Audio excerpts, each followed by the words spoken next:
রাতের ভোট নিয়ে চাঞ্চল্যকর তথ্য দিলেন সাবেক সিএসসি নুরুল হুদা। জানাবো, কুকুরের লেজ কখনো সোজা হয় না, নিজেদের নয় জাতির ভুল বোঝার অপেক্ষায় গণহত্যাকারী আওয়ামী লীগ।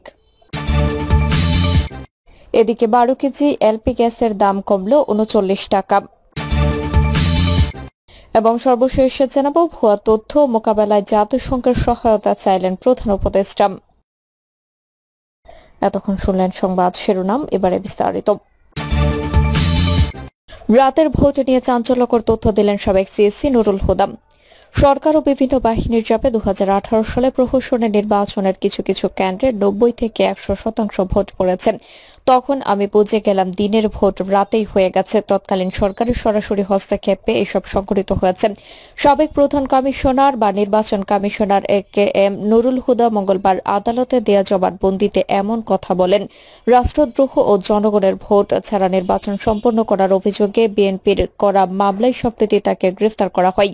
এরপর 2 দফায় 8 দিনের রিমান্ড শেষে মঙ্গলবার তদন্ত কর্মকর্তা পিবিআই এর পরিদর্শক সৈয়দ সাজেদুর রহমান কে এম নুরুল হুদাকে আদালতে হাজির করেন। এই সময় স্বেচ্ছায় জবানবন্দি দিতে সম্মত হওয়ায় তার রেকর্ডের জন্য আবেদন করা হয়। এরপর ঢাকার অতিরিক্ত chief metropolitan magistrate Ziadur Rahman তার জবানবন্দি রেকর্ড করেন। জবানবন্দিতে সাবেক এই সিএসসি আরো বলেন, আমি তফসিল ঘোষণা করে নির্বাচন দিয়েছি। নির্বাচন অনুষ্ঠিত হওয়ার পর জানতে পারি অনেক কেন্দ্রে 90 থেকে 100% ভোট পড়েছে, যা আমার কাছে গ্রহণযোগ্য মনে হয়নি। আমি আরো জানতে পারি অনেক ব্যালট বাক্স রাতেই ভরে গেছে। তৎকালীন ক্ষমতাসীন আওয়ামী লীগের নেতৃত্বে তাদের কর্মী বাহিনীর ধারা দায়িত্বে থাকা পুলিশ রিটার্নিং অফিসার, সহকারী রিটার্নিং অফিসারদের সহযোগিতায় এমন কাণ্ড ঘটেছে। তৎকালীন ক্ষমতাসীন আওয়ামী লীগ এই ঘটনার জন্য সম্পূর্ণভাবে দায়ী। তিনি বলেন, আমি ও আমার লোকদের অন্ধকারে রেখে এমন অরাজক পরিস্থিতি সৃষ্টি করে ভোটে অনিয়ম করা হয়েছে। আমি এ নিয়ে অনেক অনুতপ্ত ছিলাম। যেহেতু গ্যাজেট প্রকাশ হয়ে গেছে, তখন আমি নির্বাচন বাতিল করতে পারি না। তখন আমার হাতে ক্ষমতাও নেই। এ বিষয়ে আমি অনেকবার অসন্তোষ প্রকাশ করেছি এবং মিডিয়ার সামনে বলেছি। তিনি আরো বলেন, রিটার্নিং অফিসার এবং সহকারী রিটার্নিং অফিসাররা নির্বাচন পরিচালনা করেন না। তারা নির্বাচন কমিশনারকে অন্ধকারে রেখে এভাবে সুযোগ সৃষ্টি করে দেন। এই প্রক্রিয়ার পুরোটাই হয়েছে ক্ষমতাসীন দলের মাধ্যমে।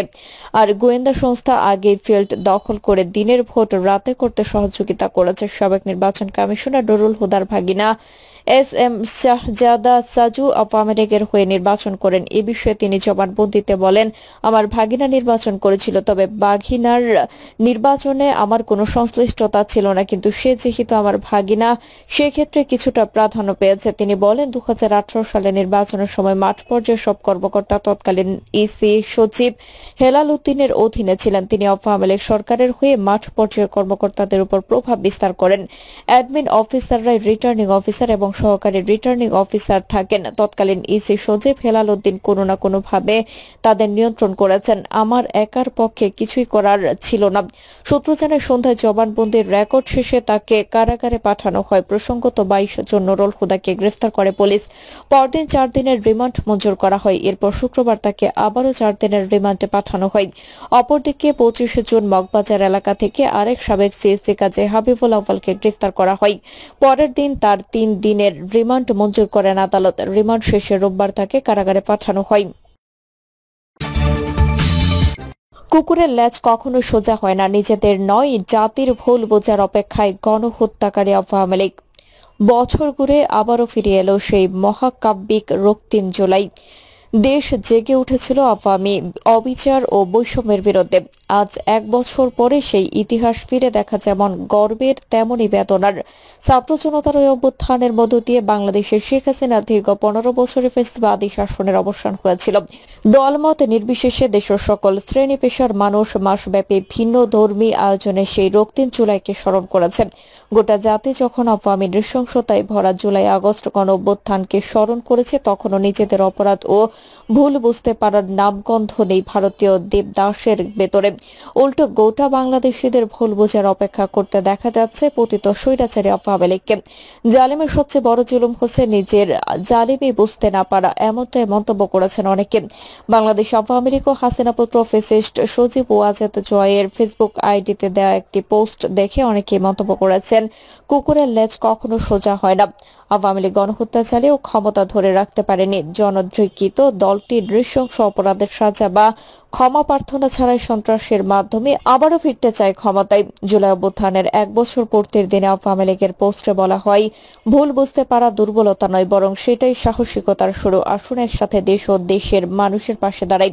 2024 সালে জুলাই আগস্ট মাসে সংঘটিত হওয়া জুলাই দাঙ্গা ছিল বাংলাদেশের ইতিহাসের স্মরণকালের সবচেয়ে কালো অধ্যায়। বিদেশি রাষ্ট্রের অর্থায়নে আর উগ্রবাদী অপশক্তির মদদে সংঘটিত সেই দাঙ্গার পেছনে অনেকেই যুক্ত হয়েছিলেন, কেউ সচেতনভাবে, কেউ না বুঝে বিভ্রান্ত হয়ে। আজ মাত্র 10 মাসের ব্যবধানে অনেকেই বুঝতে পারছেন তারা কি ভয়াবহ ভুলের অংশ ছিলেন। দেশের স্বাধীনতা, গণতন্ত্র ও মানুষের জীবনের নিরাপত্তা আজ হুমকির মুখে একটি স্বৈরাচারী জনগণের ম্যান্ডেটবিহীন গোষ্ঠীর হাতে।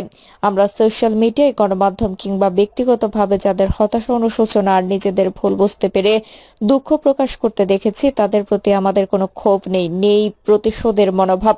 আওয়ামী লীগ কখনোই প্রতিহিংসার রাজনীতি করে না। জাতির পিতা বঙ্গবন্ধুর আদর্শে আমরা সবসময় ক্ষমার, সহমর্মিতার আর ভবিষ্যতের দিকে তাকিয়ে চলেছি।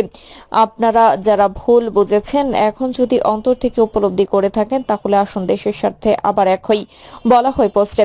রাজনৈতিক বিশ্লেষকরা বলছেন, আওয়ামী নেতৃত্বের ভুল সিদ্ধান্ত, একনায়কতান্ত্রিক মনোভাব, অব্যাহত গুম, খুন, দুর্নীতি আর রাষ্ট্রীয় লুটপাট এই অভ্যুত্থানের পেছনে ঘনীভূত ক্ষোভের বড় কারণ ছিল। এই অভ্যুত্থানে আওয়ামী সরকারের নির্দেশে যে দমন-পীড়ন, বিচার বহির্ভূত হত্যা এবং নির্বিচার গুলি চালানো হয়েছিল, তা ছিল এক ঘৃণ্য গণহত্যা। এই দায় এড়ানোর কোনো সুযোগ নেই। শুধু ওই হত্যাকাণ্ডের জন্য নয়, বরং বিগত 1.5 যুগে অপরাজনীতি, দম্ভ, দুর্নীতি আর স্বৈরতান্ত্রিক অপশাসনের জন্য শাস্তি ও ক্ষমা প্রার্থনা ছাড়া রাজনীতিতে প্রত্যাবর্তনের কোনো পথ খোলা নেই আওয়ামী লীগের। আওয়ামী প্রোপাগান্ডার জবাবে নেটিজেনরা বলেছেন, 24 সালের গণবিপ্লব জুলাই দাঙ্গা নয়, বিপ্লবকে ষড়যন্ত্র বলাটাই ধৃষ্টতা, কত শহীদের জীবন নিয়েছ। আজই ভুলে গেছো কিতাব। জুলাইয়ের প্রতিটা দিন ছিল এক একটা আওয়ামী জালেমের পতনের দিনক্ষণ। পুরো জুলাই যেন ছিল অভিশপ্ত, প্রতিটি সন্ধ্যা ছিল রক্তাক্ত আকাশ। আওয়ামী লীগ ক্ষমার অযোগ্য। এদেশে আওয়ামী লীগ আর কখনো জন্মাবে না। একটা জাতিকে ধ্বংস করতে যারা দেশ বিদেশে জোরে পরিকল্পনা করে, এদের রাজনীতি করার কোনো অধিকার নেই। জয়ের কমেন্ট ঘরে আবুল কালাম তাইবি লিখেছেন, জুলাই আগস্টের হত্যার দায় এখনো তোমাদের কেউ স্বীকার করল না। একটু বিন্দুমাত্র অনুশোচনাও নেই তোমাদের কারো ভেতরে। জাতি ভালো করেই তোমাদেরকে চিনেছে। তোমরা আসলে বাংলাদেশের জন্য এতদিন কাজ করনি, তোমরা কাজ করেছ ভারতের হয়ে। জাতির সামনে প্রকাশ্যে তোমরা 14 গোষ্ঠী সহ সকল পালিয়ে যাওয়ার নেতা খেতা সবাই একসাথে যদি ভিডিও কনফারেন্স করে জাতির সামনে হাত জোর করে ক্ষমা চেয়ে আত্মসমর্পণ করে দেশের আইনের কাছে নিজেদেরকে সোপর্দ করতে পারো, তাহলে হয়তো বা জাতি বুঝতে পারবে সত্যিই তোমরা অনুতপ্ত। এরপরে যদি কোনো কিছু সুরাহা হওয়ার রাস্তা বের হয়। উল্লেখ্য, গতকাল মঙ্গলবার এই অভ্যুত্থানের 1 বছর পূর্ণ হয়েছে। বর্ষপূর্তি উপলক্ষে ইতিমধ্যে অভ্যুত্থানে অংশ নেওয়া বিভিন্ন রাজনৈতিক ও সামাজিক সংগঠন মাসব্যাপী নিজেদের কর্মসূচি ঘোষণা করেছেন। 22টি ভিন্ন ধর্মী আয়োজনের মাধ্যমে জুলাই আগস্ট গণ অভ্যুত্থানকে স্মরণ করবে বিএনপি। জুলাই অভ্যুত্থানের বর্ষপূর্তি উপলক্ষে মাসব্যাপী কর্মসূচি দিয়েছে জাতীয় নাগরিক পার্টি, মাসব্যাপী কর্মসূচি দিয়েছে জামাতে ইসলামেও। জাতিসংঘের মানবাধিকার বিষয়ক হাই কমিশনারের দপ্তরে তদন্ত প্রতিবেদন অনুসারে জুলাই অভ্যুত্থান জুলাই আগস্ট মাসে 1450-র উপর মানুষকে হত্যা করা হয়েছে। অধিকাংশই নিহত হয়েছেন রাইফেল এবং শটগানের গুলিতে, এবং এই সময়ে নিরাপত্তা বাহিনী ও গোয়েন্দা সংস্থাগুলোর সমন্বয় কাজে নেতৃত্ব দিয়েছেন তখনকার প্রধানমন্ত্রী ও স্বরাষ্ট্রমন্ত্রী। তাদের নির্দেশেই হত্যাকাণ্ড হয়েছে। 12 কেজি এলপি গ্যাসের দাম কমল 39 টাকা।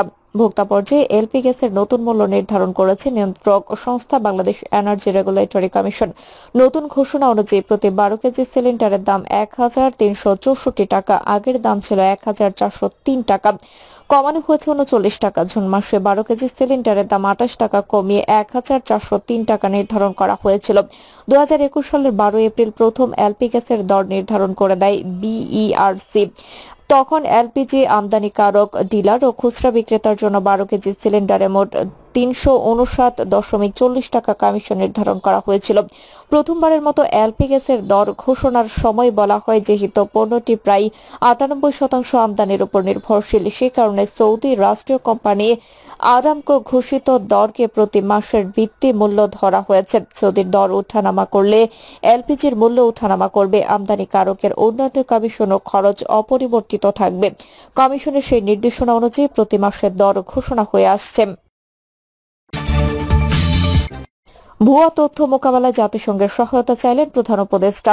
প্রধান উপদেষ্টা ডক্টর মোহাম্মদ ইউনূস মিথ্যা তথ্য প্রতিরোধ ও নৈতিক মান বজায় রেখে গণমাধ্যমকে সহায়তা করার জন্য একটি কার্যকর ব্যবস্থা গড়ে তুলতে জাতিসংঘের প্রতি আহ্বান জানিয়েছেন। বুধবার বাংলাদেশে ইউনেস্কোর হেড অব অফিস ও ইউনেস্কোর রিপ্রেজেন্টেটিভ সুশান বিজ এবং ইউনেস্কোর freedom of expression and safety of journalist সেকশনের সিনিয়র প্রকল্প কর্মকর্তা মেহেদি বেনচেলা সহ রাষ্ট্রীয় অতিথি ভবন যমুনায় সাক্ষাৎ করতে এলে তিনি এই আহ্বান জানান। ইউএনডিপি ও ইউনেস্কো যৌথভাবে প্রস্তুত an assessment of Bangladesh media landscape focusing on free independent and pluralistic media শীর্ষক প্রতিবেদন প্রকাশের আগে ইউনেস্কোর কর্মকর্তারা প্রধান উপদেষ্টার সঙ্গে সাক্ষাৎ করেন।